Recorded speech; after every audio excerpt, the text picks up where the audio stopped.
17 second manifestation technique. S, நீங்கள் ஆசைப்படுற ஒரு விஷயத்த தெளிவாக நம்பிக்கையாக அந்த விஷயம் உங்ககிட்ட இருக்கிற மாதிரி நீங்கள் ஒரு சிக்னலை பிரபஞ்சத்துக்கிட்ட அனுப்புனா போதும். அந்த ஒரு விஷயத்த ஈர்த்து கொண்டு வர்றது பிரபஞ்சத்தோட பொறுப்பு. சொல்லப்போனால் நீங்கள் என்ன ஆசைப்படுறீங்களோ அந்த விஷயத்தில் ஒரு தெளிவாக ஃபோக்கஸ் பண்ணிக்கோங்க.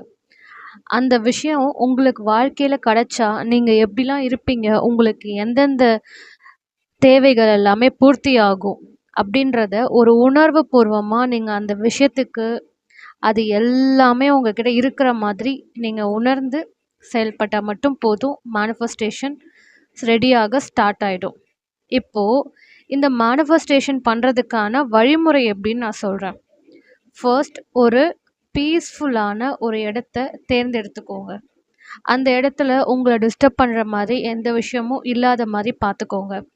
நீங்கள் என்ன ஆசைப்படுறீங்களோ அதை அந்த இடத்துல உங்களால் ஃபுல்லாக விசுவலைசேஷன் பண்ண முடியும் அப்படின்ற ஒரு பீஸ்ஃபுல்லாக இருக்கிற ஒரு இடத்த செலக்ட் பண்ணிக்கோங்க. இப்போது உங்கள் கண்ணை மூடி உங்களுக்கு நீங்கள் என்ன ஆசைப்படுறீங்களோ வாட் எவர் அந்த விஷயம் உங்ககிட்ட இப்போ கரண்ட்டாக இருக்குது. 17 செகண்ட் ஃபுல்லாகவே, மேபி ஒரு 18, 20 இல்லை 25 செகண்ட்ஸ் ஆனாலுமே பரவாயில்லன்னு கிடையாது. ஷார்ப்பாக 17 செகண்ட் தான் இருக்கணும். அந்த 17 செகண்டில் உங்கள் விஷயம் நீங்கள், அவ்வளோதான், வேறு யாரும் இங்கே கிடையாது.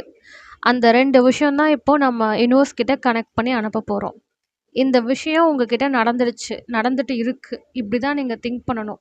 அதுக்கு ஒரு கிரேட்ஃபுல்லாக ஒரு தேங்க்ஸ் சொல்லிக்கோங்க. இப்போது உங்கள் மேனிஃபெஸ்டேஷன் ஸ்டார்ட் ஆகிடுச்சு.